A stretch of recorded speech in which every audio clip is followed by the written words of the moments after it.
स्वामी समर्थ. जय जय स्वामी समर्थ. स्वामी भक्तांनो, काही प्रभावी उपाय आहेत की जेणेकरून ते उपाय केल्यानंतर आपण आपल्या जीवनात सुखी समृद्धी जीवन जगू शकतो. तर कोणते उपाय आहेत? मी सुरेखा. माझ्या चॅनलमध्ये तुम्हा सर्वांचे स्वामीमय स्वागत. तर आपल्याला ते उपाय पाहायचे आहेत. तर कोणते उपाय आहेत? तर दररोज सकाळ आणि संध्याकाळ आपल्याला स्वामी समर्थ या मंत्राचा जप 108 वेळा करायचा आहे. या मंत्राचा जप केल्यामुळे घरातील नकारात्मकता नष्ट होऊन मनाला शांती मिळते. आता दुसरा उपाय काय करायचा आहे आपल्याला? तर अक्कलकोटची वारी, म्हणजेच आपल्याला अक्कलकोटला जायचं आहे.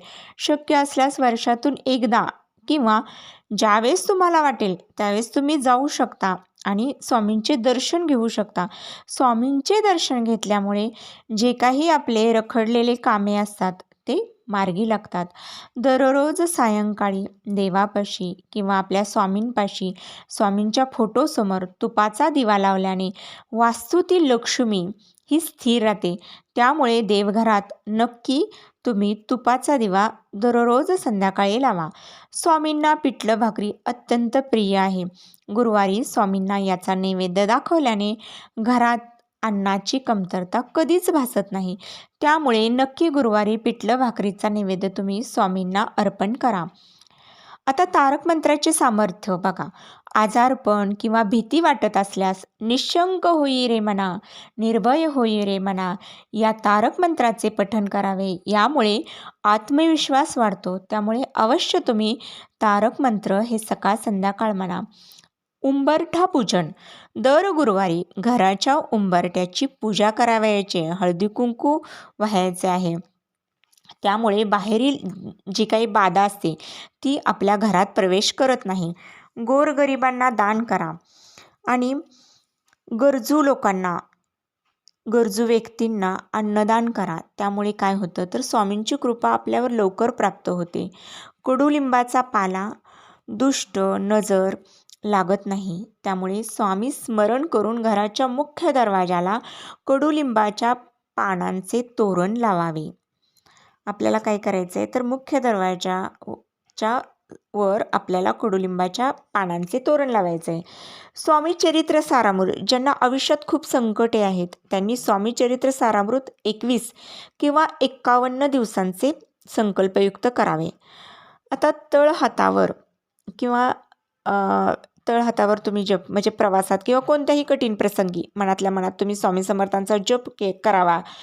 त्यामुळे काय होतं तर आपल्या पाठीमागे स्वामी सदैव राहतात. पांढरी फुले ही अर्पण केल्याने स्वामींना मानसिक तणाव कमी होतो आणि बुद्धीही सात्विक बनते. त्यामुळे अवश्य पांढरी फुले अर्पण करा. स्वामींच्या पादुकांना किंवा फोटोला हिना किंवा चंदनाचे अत्तर लावल्याने सौभाग्य आणि समृद्धी वाढते.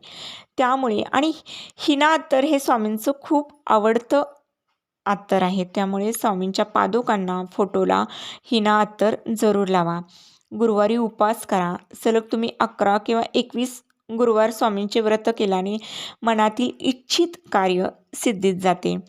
तसेच आपल्याला जे काही स्वामींचे अनुभव आलेले आहेत ते आपण इतरांना सांगू शकतो. इतरांना स्वामी भक्तीमध्ये घेऊ शकतो आणि आपण आपले अनुभव जर इतरांना सांगितले तर आपल्यावर स्वामींची कृपा ही दृढ होते. तसेच अनेक भीतींवर देखील स्वामींपाशी उपाय आहे की भिवू नकोस, मी तुझ्या पाठीशी आहे. हे स्वामींची ब्रीदवाक्य केवळ वाचल्याने किंवा मनात आठवल्याने अर्धी संकटे तर दूर होतात. सुगंधी अगरबत्ती किंवा केवड्याची अगरबत्ती लावल्याने घरात कसं प्रसन्न वातावरण होतं. वास्तुदोष आणि कलह हे कमी होतात. त्यामुळे जरूर तुम्ही सुगंधी अगरबत्ती किंवा केवड्याची अगरबत्ती जरूर लावा. घरात स्वामींच्या पादुका असतील तर दररोज त्यावर अभिषेक करा आणि ते तीर्थ प्राशन केल्याने आपल्या आरोग्यात सुधारणा होते. काही आपलं आरोग्य बिघडलेलं असेल किंवा जुनाट आजार असतील तर ते दूर होतात. मुंग्यांना साखर घाला. कामात वारंवार अडथळे येत असतील तर स्वामींचे स्मरण करून मुंग्यांना साखर आणि पीठ खाऊ घाला. यामुळे आपल्या कामातील अडथळे दूर होतात आणि आपले कामं हे सुरळीतपणे पार पाडतात. खडीसाखरेचा नैवेद्य हा स्वामींना जरूर दाखवा. तसेच विलायचीचा नैवेद्य दाखवून ती प्रसाद म्हणून देखील खाल्ल्यास वाणीत गोडवा येतो आणि संवाद सुधारतो. त्यामुळे खडीसाखरेचा नैवेद्य हा स्वामींना अवश्य दाखवत जा. पिंपळाच्या झाडाला पाणी घाला. गुरुवारी पिंपळाच्या झाडाला पाणी अर्पण करा. स्वामी समर्थ मंत्राचा जप केल्याने पितृदोष नाहीसा होतो. पिंपळाच्या झाडाला आपल्याला दर गुरुवारी पाणी घालायचं आहे आणि पाणी घालताना आपल्याला स्वामी समर्थांचा जप करायचा आहे. असे केल्याने पितृदोष हे मुक्त म्हणजे आपल्या आपल्या कुंडलीत जर पितृदोष असेल तर तो दूर होतो. तसेच मंगळवारी गूळ डाळ, ज्यांना घराचे स्वप्न पूर्ण करायचे आहे, ज्यांना घर घ्यायचं आहे, त्यांनी स्वामींना गूळ, फुटाणे किंवा डाळीचा नैवेद्य अर्पण करावा.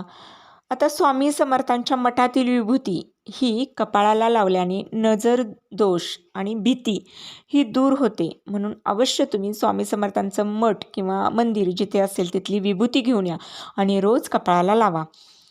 रात्री झोपण्यापूर्वी स्वामींसमोर कापूर जाळल्याने घरातील नकारात्मकता ऊर्जा जळून खाक होते आणि शांत झोप लागते. त्यामुळे अवश्य तुम्ही घरात संध्याकाळी कापूर हे जाळा.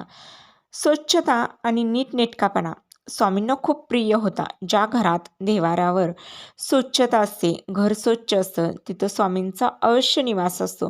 स्वामी हे कायम त्या घरात वास्तव्य करून राहतात. गरिबांना वस्त्रदान करा. स्वामींच्या प्रकट दिनी किंवा गुरुवारी गरजूंना पांढऱ्या रंगाचे वस्त्रदान केल्याने सामाजिक प्रतिष्ठा वाढते. तसेच औदुंबर वृक्षाची आपल्याला प्रदक्षिणा करायची आहे. गुरुवारी औदुंबर वृक्षाला आपल्याला 11 प्रदक्षिणा, 21 प्रदक्षिणा किंवा तुमच्या इच्छेनुसार तुम्ही प्रदक्षिणा घालू शकता. तर उंबर वृक्षाला प्रदक्षिणा घातल्यामुळे काय होतं की आपले कठीणातील कठीण कामे ही सोपी होतात. रोज सकाळी स्वामींच्या नावाने कडुलिंबाचे एक पान प्रसाद म्हणून तुम्ही खाल्ल्यास शरीरातील विषारी द्रव्ये निघून जाण्यास मदत होते. त्यामुळे तुम्ही अवश्य कडुलिंबाचं पान हे सकाळी खात जा. स्वामींचे भक्त होण्यासाठी आधी आपल्या घरातील थोरा मोठ्यांचा, संतांचा आदर करणे देखील आवश्यक आहे. तरच स्वामी आपल्यांवर प्रसन्न होतील. त्यामुळे आपल्या घरातील कोणालाही उनदून बोलू नका. स्वामींना नारळ अर्पण करा. एखादं संकट असेल, खूप मोठं असेल, तर स्वामींच्या चरणी एक नारळ अर्पण करा. स्वामी तुम्हीच या संकटातून मला बाहेर काढा. आता तुम्हीच माझे रक्षण करू शकता. अशी प्रार्थना स्वामींना करा. नक्कीच तुम्हाला फायदा होईल आणि अनुभव येईल. पूजा करताना किंवा जप करताना शक्यतो मौन पाळा. म्हणजेच जपमाळ करताना आपलं लक्ष केवळ स्वामींच्या चरणापाशी पाहिजे. इतर घरात काय चाललंय, लहान मुलं बोलतात का काय, त्यांच्याकडे अजिबात लक्ष द्यायचं नाही. आपलं जपाचं काम करायचं आहे. अशा पद्धतीने हे छोटेसे स्वामी समर्थांचे उपाय जर तुम्ही केले तर घरात सुख, समृद्धी आणि शांती लाभेल. तसेच ऐश्वर्य टिकून राहील. आर्थिक प्रॉब्लेम हे तुमचे दूर होतील. श्री स्वामी समर्थ. जय जय स्वामी समर्थ. माहिती आवडल्यास नक्की लाईक, शेअर आणि सबस्क्राईब करायला विसरू नका. श्री स्वामी समर्थ.